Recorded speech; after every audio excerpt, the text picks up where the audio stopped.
네, 여러분 안녕하세요. 김재 목사입니다. 오늘도 역시 우리 말씀 목사 같이 보도록 하겠습니다. 오늘 말씀은 누가복음 3장 23절에서 38절 말씀. 누가복음 3장 23절에서 38절 말씀 먼저 말씀 보도록 하겠습니다.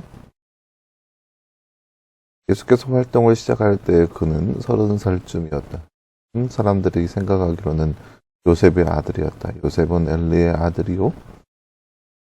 그 윗대로 거슬러 올라가면 마띠, 레위, 멜기, 얀나, 요셉, 마따디아, 아모스, 나훔, 에스리, 낫게, 만, 마따디아, 세메인, 요세, 요다, 요하난, 레사, 수르바벨, 스알디엘, 네리, 멜기, 아띠, 고삼, 엘마담, 에르, 예수, 엘레에제르, 요림, 마따, 레위, 시몬, 유다, 요셉, 요남, 엘리야김, 멜레나, 맨나, 마따다, 나단, 다윗, 이세, 오벳, 보아스, 달라, 나손, 다비나다, 아드미, 와하니, 헤르몬, 헤스, 유다, 야곱, 이삭, 에브람, 데라, 나홀, 수룩, 누, 벨렉, 에벨, 살라, 가난, 아박삿, 셈, 노아, 레멕, 우드셀라, 에녹, 야렛, 마할랄렐,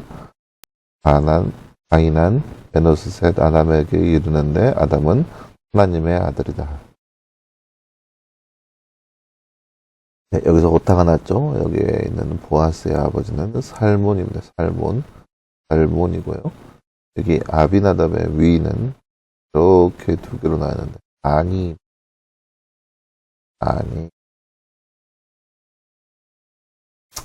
네, 사랑하는 여러분, 오늘 말씀은 예수 그리스도의 족보, 특별히 이제 누가복음에 나와 있는 예수님의 족보에 대한 말씀이 나타나 있는 그런 말씀 알 수 있겠습니다.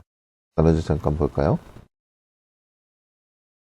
말씀 읽고 빈칸에 알맞는 말을 넣어 말씀을 완성하세요. 에노스 셋 띠에게 이르렀는데 띠는 띠의 띠이다. 오늘 말씀 마지막 38절 말씀이죠.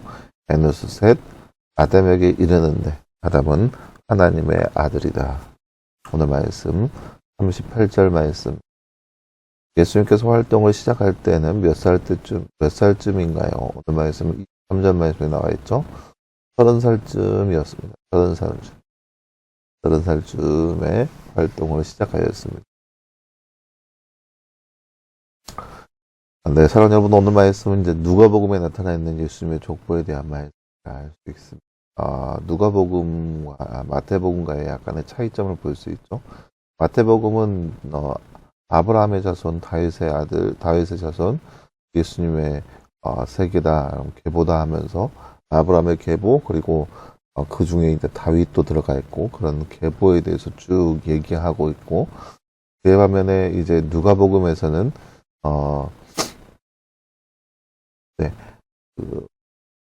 예수님으로부터 이제 거꾸로 이렇게 족보가 올라가는 모습을 볼 수 있습니다. 이렇게 두 부분에 있어서 약간의 차이점이 있는 모습을 볼 수 있는데요. 이 차이점이 왜 생겨 있느냐라고 하는 것은 약간의 여러 가지 견해가 있습니다. 시각적으로 여러 가지 견해가 있는데 되게 되게 많은 사람들이 이야기하는 바는 이제 마태복음에 나와 있는 그 족보는 요셉의 족보, 요셉의 아버지로부터 주교해서 올라가는 거고, 누가복음에 나와 있는 족보는 마리아의 족보라고 얘기합니다. 왜냐, 여기 오늘 말씀에 23절 말씀에 요셉은 엘리의 아들이라고 나와 있잖아요. 근데 이 엘리가 실제적으로 마리아의 아버지인데, 이 마리아의 아버지가 이제 딸만 둘이어서 어떻게 하면은 이 이스라엘 백성들 이 사회에서는 아들이 없으면 그 재산을 물려줄 수 있는 그런 사회적인 여건이 마련되지 않기 때문에 이 엘리라고 하는 사람이 요셉을 대리 사이로 이렇게 맞아들이게 되죠. 그래서 육체적인 아비라기보다는 이제 공식적인 뿌리상의 아버지의 역할로서 그 역할을 한 자가 바로 엘리이다라고 해서 이제 그 뒤로는 이제 쭉 마리아의 계보인 거죠. 그것을 나타내는 모습이 이제 누가복음과 이 마태복음과의 약간의 차이점이라고 볼 수 있습니다.